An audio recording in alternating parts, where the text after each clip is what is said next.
Bismillahirrahmanirrahim. Assalamualaikum warahmatullahi wabarakatuh. Di sini kami dari kelompok 2 akan mempresentasikan materi terkait konsep pendidikan, sains, dan Islam.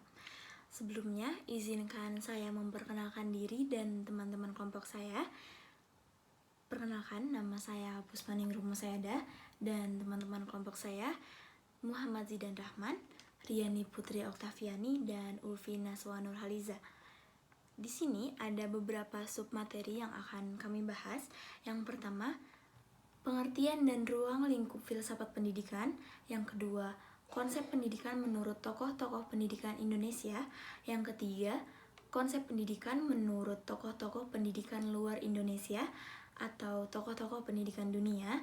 Yang keempat, perspektif filosofis terhadap hubungan antara sains dan Islam dalam pendidikan. Dan yang kelima, tantangan dan implikasi dalam menerapkan konsep filosofi pendidikan, sains, dan Islam dalam pendidikan. Langsung saja ke submateri yang pertama, yaitu pengertian dan ruang lingkup filsafat pendidikan. Baik, bismillahirrahmanirrahim. Di sini saya akan menjelaskan mengenai pengertian filsafat pendidikan. Filsafat pendidikan itu merupakan gabungan kata dari filsafat dan juga pendidikan, yang dimana filsafat itu adalah berpikir reflektif untuk menjawab pertanyaan mendasar secara sistematis dan juga kritis. Sedangkan pendidikan itu berasal dari bahasa Yunani, yaitu pedagogi, yang artinya menunjukkan bimbingan bagi anak-anak. Nah, dalam bahasa Inggrisnya, education merujuk pada pengembangan atau bimbingan, sedangkan dalam bahasa Arabnya itu diterjemahkan sebagai tarbiyah.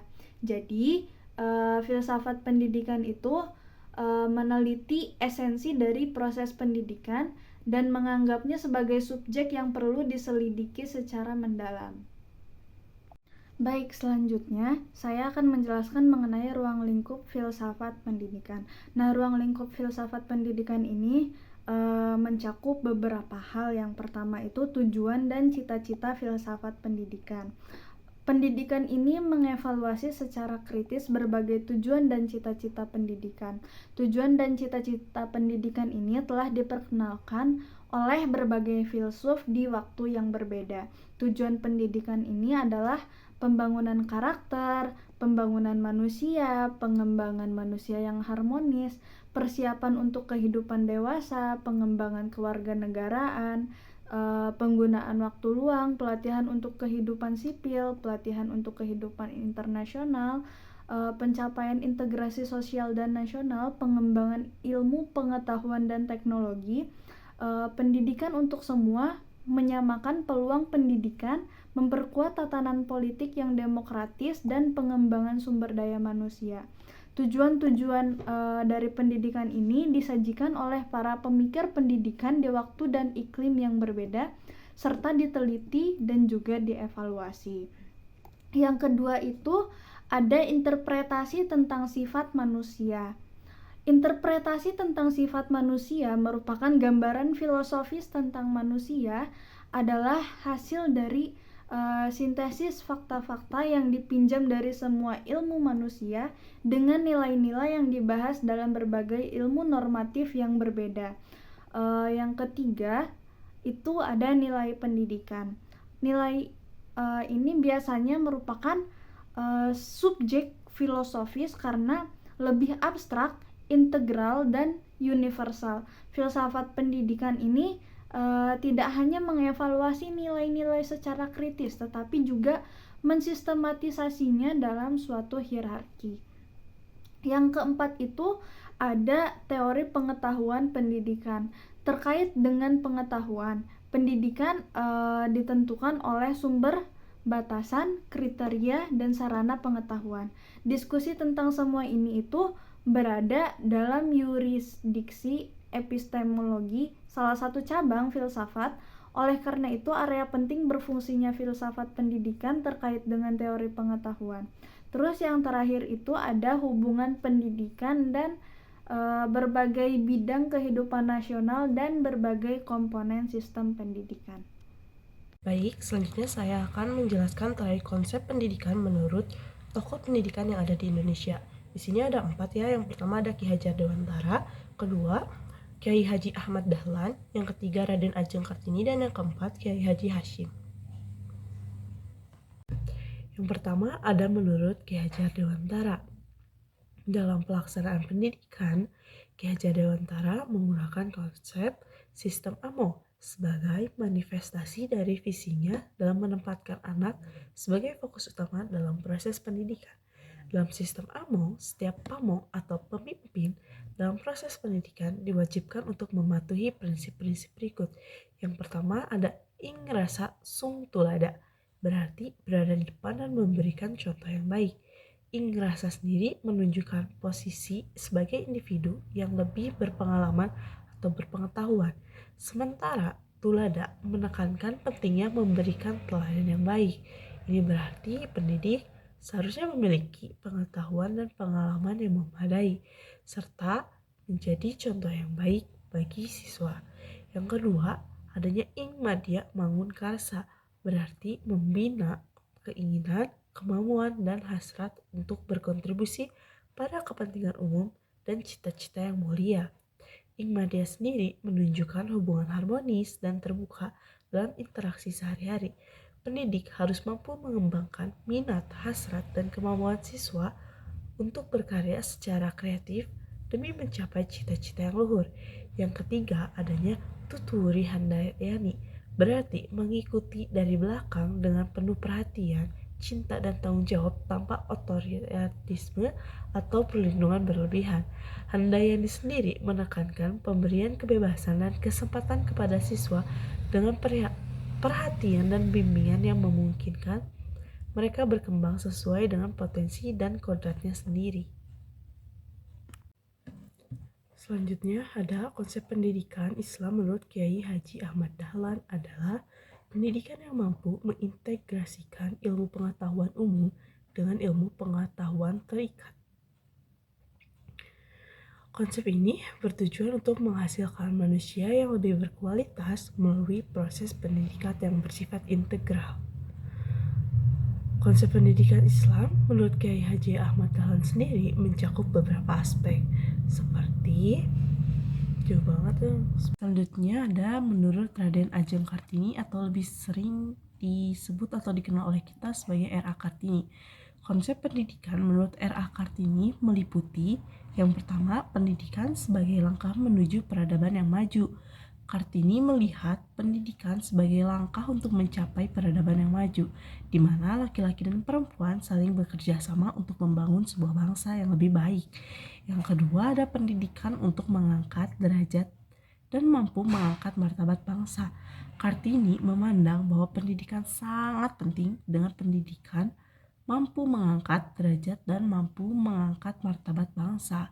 Yang ketiga, pendidikan untuk mengembangkan lingkungan pendidikan, yang dimana Kartini membangun sebuah sekolah yang cukup kelas untuk perempuan yang ada menurut KH Hashim. Pendidikan menurut KH Hashim Asy'ari merupakan konsep yang mencakup beberapa aspek seperti yang pertama, pendidikan sebagai ibadah, di mana pendidikan menurut Hashim Asy'ari merupakan ibadah untuk mencari ridho Allah yang mengantarkan manusia untuk memperoleh kebahagiaan di dunia dan di akhirat. Yang kedua adalah pendidikan sebagai pemanusiaan, di mana pendidikan menurut Hashim Asy'ari merupakan cara untuk meningkatkan kemampuan manusia sehingga mereka dapat lebih mengembangkan diri mereka sendiri. Yang ketiga, ada pendidikan sebagai pembentukan karakter, di mana pendidikan menurut Hashim Asy'ari merupakan cara untuk membentuk karakter manusia yang baik dan menciptakan individu yang beriman kepada agama Islam. Oke, lanjut ke pembahasan yang berikutnya, yaitu konsep pendidikan menurut tokoh-tokoh pendidikan dunia. Namun di sini saya hanya akan membahas 4 tokoh, yaitu yang pertama ada Al-Ghazali, yang kedua Ibnu Khaldun, yang ketiga Paulo Freire, dan yang keempat Plato. Tokoh yang pertama yang akan kita bahas yaitu Al-Ghazali. Nama lengkap beliau adalah Muhammad bin Muhammad, mendapat gelar Imam Besar Abu Hamid Hujjatul Islam, yang dilahirkan pada tahun 450 Hijriah atau 1085 Masehi di suatu kampung Ghazalah, Tusia, suatu kota di Khurasan, Persia. Konsep pendidikan menurut Al-Ghazali mencakup 5 hal, yaitu ada tujuan pendidikan, konsep kurikulum, metode pengajaran, kriteria guru yang baik, dan sifat murid yang baik. Yang pertama, ada tujuan pendidikan. Tujuan pendidikan menurut Al-Ghazali terbagi menjadi 2, yaitu ada tujuan jangka panjang dan tujuan jangka pendek. Tujuan jangka panjangnya ialah pendekatan diri kepada Allah, dan tujuan jangka pendeknya merupakan diraihnya profesi manusia sesuai dengan bakat dan kemampuannya masing-masing. Yang kedua yaitu konsep kurikulum. Menurut Al-Ghazali terbagi menjadi 3 bagian. Yang pertama yaitu ilmu terbagi menjadi 3 bagian. Ada ilmu-ilmu yang terkutuk, contohnya seperti ilmu-ilmu sihir, ilmu nujum, dan ilmu ramalan. Kemudian yang kedua ada ilmu-ilmu yang terpuji, contohnya seperti ilmu yang berkaitan dengan kebersihan diri dari cacat dan dosa, dan ilmu yang mengajarkan manusia tentang cara-cara mendekatkan diri kepada Allah. Kemudian yang ketiga ada ilmu-ilmu terpuji dalam kadar tertentu atau sedikit, dan tercela jika dipelajarinya terlalu mendalam, karena apabila dipelajari terlalu mendalam, ilmu tersebut dapat menyebabkan terjadinya kekacauan antara keyakinan dan keraguan, serta dapat pula membawa kepada kekafiran. Contohnya apa? Contohnya seperti ilmu filsafat. Dan dalam penyusunan kurikulum pelajaran menurut Al-Ghazali dapat didasarkan pada 2 kecenderungan. Yang pertama yaitu kecenderungan agama dan tasawuf, yang artinya menempatkan ilmu-ilmu agama di atas segalanya dan memandangnya sebagai alat untuk mensucikan diri dan membersihkannya dari pengaruh kehidupan dunia. Dan yang kedua, kecenderungan pragmatis, yang artinya penilaian terhadap ilmu berdasarkan manfaatnya bagi manusia, bagi kehidupan dunia maupun kehidupan akhirat. Selanjutnya yang ketiga ada metode pengajaran. Menurut Al-Ghazali terbagi menjadi 2 bagian, yaitu metode pendidikan agama dan pendidikan akhlak. Metode pendidikan agama menurut Al-Ghazali pada prinsipnya dimulai dengan hafalan dan pemahaman, kemudian dilanjutkan dengan keyakinan dan pembenaran. Setelah itu, penegakan dalil-dalil dan keterangan-keterangan yang menguatkan akidah. Sementara itu, pendidikan akhlak, pengajaran itu harus mengarah kepada pembentukan akhlak yang mulia, sehingga Al-Ghazali mengatakan bahwa akhlak adalah suatu sikap yang mengakar di dalam jiwa, yang darinya lahir berbagai perbuatan dengan mudah dan gampang tanpa perlu pemikiran dan pertimbangan. Kemudian yang keempat, Al-Ghazali juga menjelaskan bagaimana sifat-sifat yang harus dimiliki seorang guru yang baik. Yang pertama itu rasa kasih, sayang, dan simpati. Yang kedua tulus dan ikhlas. Yang ketiga jujur dan terpercaya. Yang keempat lemah lembut dan memberi nasihat. Yang kelima berlapang dada. Yang keenam memperlihatkan perbedaan individu, dan yang ketujuh mengajar dengan tuntas. Kemudian yang kelima, sifat yang harus dimiliki seorang murid yang baik. Selain sifat yang harus dimiliki oleh guru yang baik, Al-Ghazali juga menjelaskan sifat-sifat apa saja yang harus dimiliki oleh seorang murid yang baik. Yang pertama yaitu seorang murid harus berjiwa bersih. Yang kedua, harus menjauhkan diri dari hal-hal yang bersifat duniawi. Yang ketiga, seorang murid hendaknya mempunyai sifat rendah hati atau tawadu. Yang keempat, bagi murid yang baru, jangan mempelajari ilmu yang bertentangan. Yang kelima, seorang murid hendaknya mempelajari yang wajib. Yang keenam, seorang murid hendaknya mempelajari ilmu secara sistematis. Yang ketujuh, seorang murid hendaknya mempelajari satu disiplin ilmu saja. Dan yang kedelapan, Seorang murid hendaknya juga mengenal nilai-nilai ilmu yang dipelajarinya. Oke, tokoh kedua yang akan kita bahas yaitu Ibnu Khaldun. Beliau merupakan seorang cendekiawan muslim yang sangat populer yang memiliki nama lengkap Abdul Ar-Rahman bin Al-Hasan bin Khaldun. Dilahirkan di Tunisia pada tahun 732 Hijriah atau 1332 Masehi dan wafat di Mesir pada tahun 808 Hijriah atau 1406 Masehi. Prinsip-prinsip pemikiran Ibnu Khaldun yaitu ada 6. Yang pertama, adanya penahanan dan pengulangan secara berproses. Kemudian yang kedua, seorang guru dalam melaksanakan tugas kependidikannya harus mengerti psikologi murid-muridnya. Dan yang ketiga, dalam menyajikan materi pelajaran, hendaknya guru memfokuskan pada satu masalah, jangan mencampur adukan. Kemudian yang keempat, dalam menyajikan materi pelajaran, hendaknya seorang guru jangan terlalu lama mengulur waktu sehingga mengganggu jadwal seharusnya. Ini akan menimbulkan sifat pelupa pada anak sehingga memutuskan berbagai ilmu yang dipelajari. Kemudian yang kelima, utamakan pemahaman pelajaran, jangan hanya hafalan. Dan yang keenam, seorang guru hendaknya bersikap kasih sayang kepada anak didiknya. Tokoh ketiga yang akan kita bahas yaitu Paulo Freire.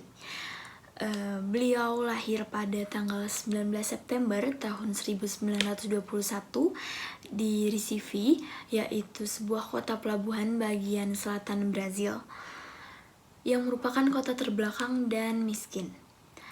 Ayah beliau bernama Joaquim Themistocles Freire yang berprofesi sebagai polisi militer, dan ibu beliau bernama Adeltrus Neves Freire yang berasal dari Pernambuco. Jadi konsep pendidikan menurut Paulo Freire ini yang terkenal merupakan konsep pendidikan pembebasan. Ada beberapa tema sentral dalam konsep pendidikan pembebasan dalam pemikiran Paulo Freire, yaitu humanisasi, pendidikan hadap masalah atau problem posing education, kemudian konsientisasi dan dialog. Namun di sini saya hanya akan membahas humanisasi dan pendidikan hadap masalah atau problem posing education. Yang pertama yaitu humanisasi. Humanisasi ini merupakan masalah sentral bagi manusia dan merupakan sesuatu yang wajib untuk diperjuangkan, karena humanisasi ini tidak hanya mewarnai mereka yang kemanusiaannya dirampas, tetapi juga mereka yang merampasnya. Dalam perjuangan humanisasi, manusia tertindas tidak boleh berbalik menjadi penindas.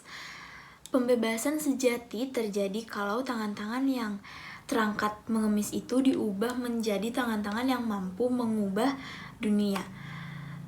Kaum tertindas mampu memahami penindasan yang mengerikan karena merekalah yang menanggung dan mengalami beban penindasan. Merekalah yang lebih memahami keharusan pembebasan. Yang kedua yaitu pendidikan hadap masalah.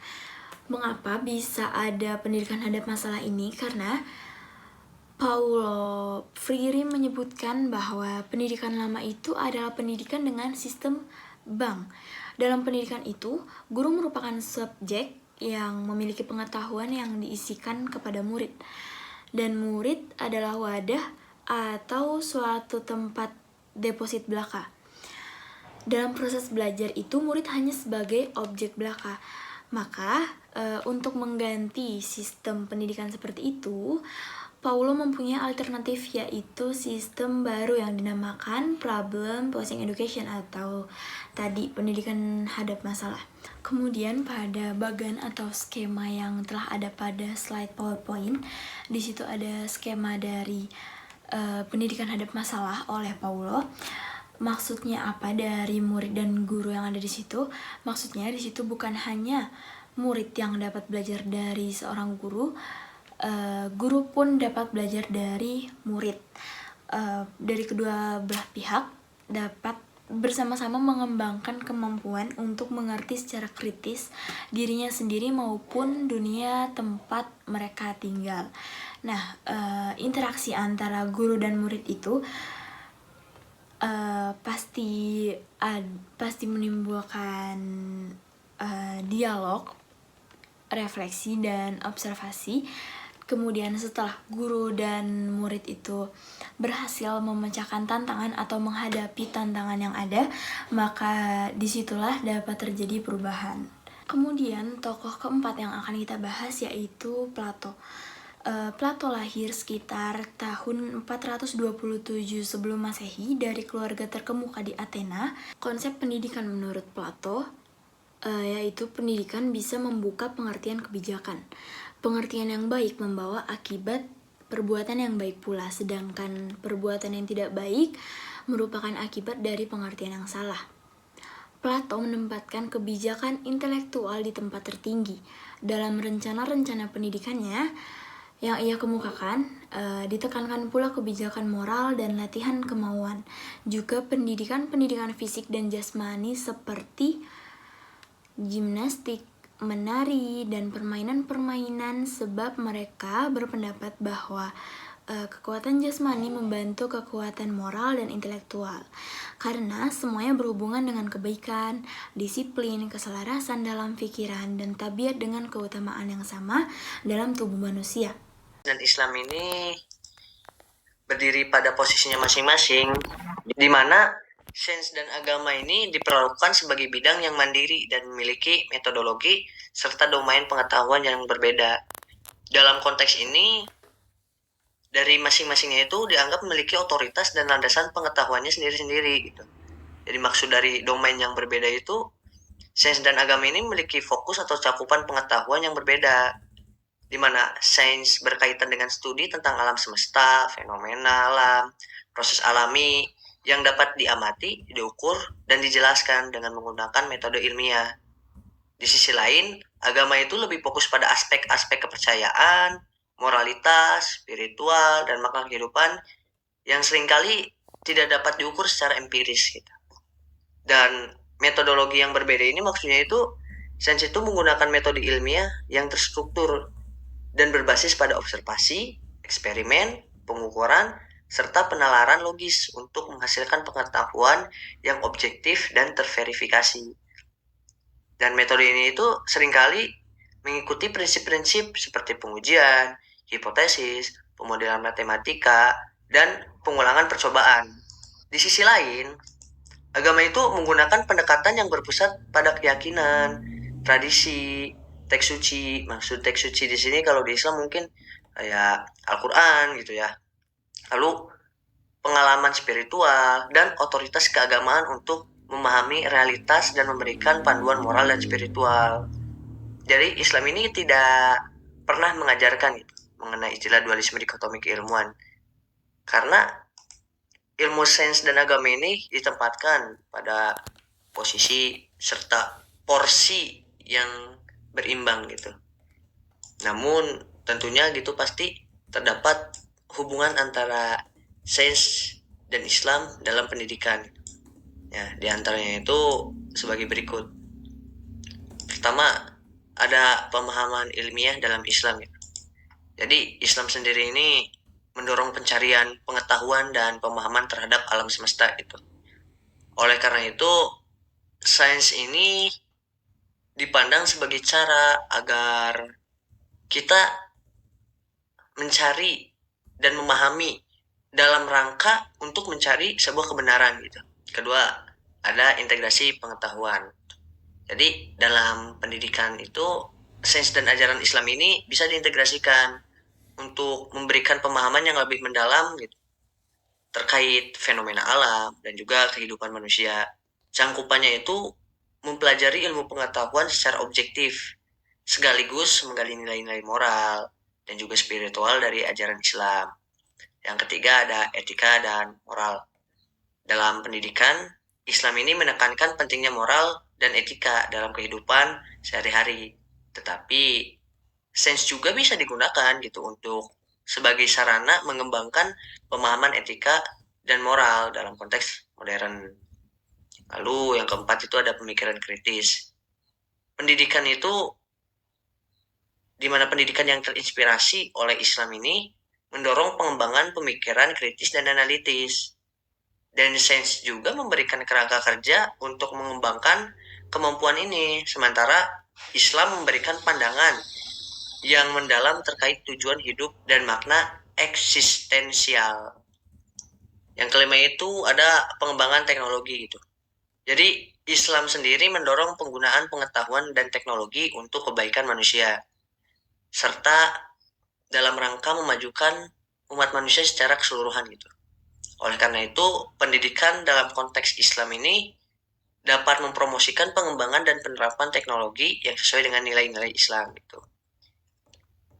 Jadi dari kelima poin hubungan antara sains dan Islam dalam pendidikan ini, kita bisa memahami bahwa mengintegrasikan sains dan ajaran Islam itu dalam sebuah ranah pendidikan bisa menciptakan lingkungan belajar yang holistik, di mana siswa tidak hanya mendapatkan pengetahuan secara akademis, tapi juga mengembangkan sebagai individu yang bertanggung jawab secara moral dan juga spiritual. Lalu yang kedua itu ada integritas pengetahuan. Dalam pendidikan sendiri, sains dan ajaran Islam ini dapat diintegrasikan untuk memberikan.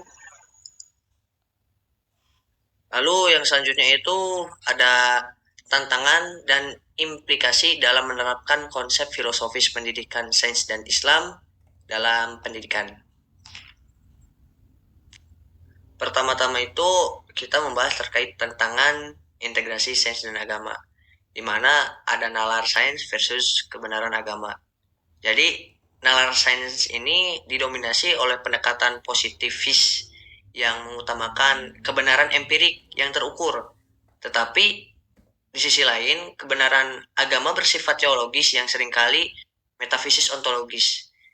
Jadi integrasi sains dan agama ini memerlukan pemahaman yang lebih mendalam gitu terkait keduanya, agar penyimbangan antara aspek empiris dan juga spiritual.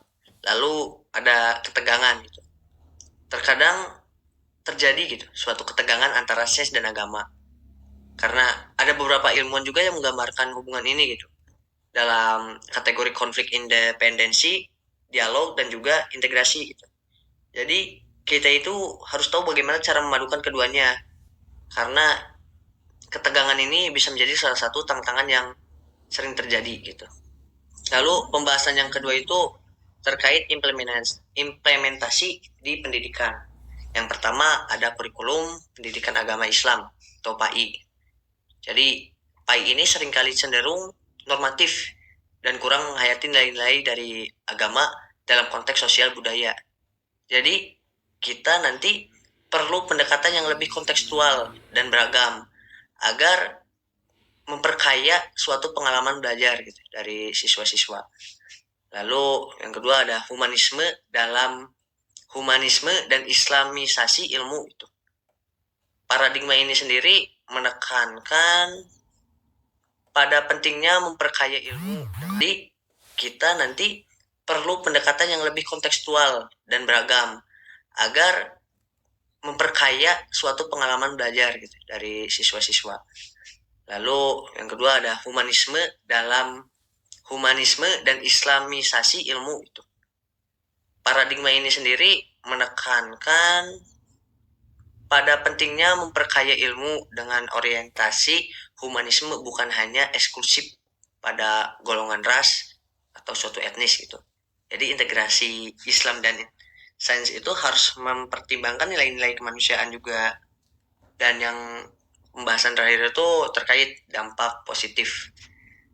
Jadi pertama ada pemahaman holistik. Integrasi sains dan Islam itu memungkinkan pemahaman holistik terkait alam semesta, keberadaan manusia, dan juga tujuan hidup kita di dunia gitu. Lalu yang kedua itu ada dampak positif terkait pendidikan berbasis nilai gitu. Jadi hal ini bisa membantu siswa gitu memahami dan mengintegrasikan nilai-nilai moral dan etika yang diajarkan dalam agama Islam. Sambil juga mereka mempelajari prinsip-prinsip sains seperti pengamatan objektif, kritis, dan juga mungkin sekian pembahasan dari saya. Balikan pada moderator. Sekian, terima kasih. Baik, alhamdulillah telah selesai pemaparan materi dari kelompok 2. Selanjutnya akan saya bacakan konklusi atau kesimpulan pada presentasi kami hari ini, yaitu filsafat pendidikan adalah pemikiran reflektif dan kritis tentang esensi, tujuan, dan nilai-nilai dalam proses pendidikan. Ruang lingkupnya mencakup aspek seperti tujuan pendidikan, interpretasi tentang sifat manusia, nilai-nilai, teori pengetahuan, dan hubungan dengan bidang kehidupan nasional. Integrasi konsep pendidikan sains dan Islam menawarkan tantangan seperti harmonisasi sains dan agama, namun juga memiliki dampak positif seperti pemahaman holistik dan pendidikan berbasis nilai. Dengan menerapkan konsep ini, kita dapat membentuk individu yang berkualitas dengan pemikiran kritis dan moral yang kuat. Baik, cukup sekian presentasi dari kami kelompok 2. Mohon maaf atas segala kekurangan dan kesalahan kata. Wabillahi taufiq wal hidayah. Wassalamualaikum warahmatullahi wabarakatuh.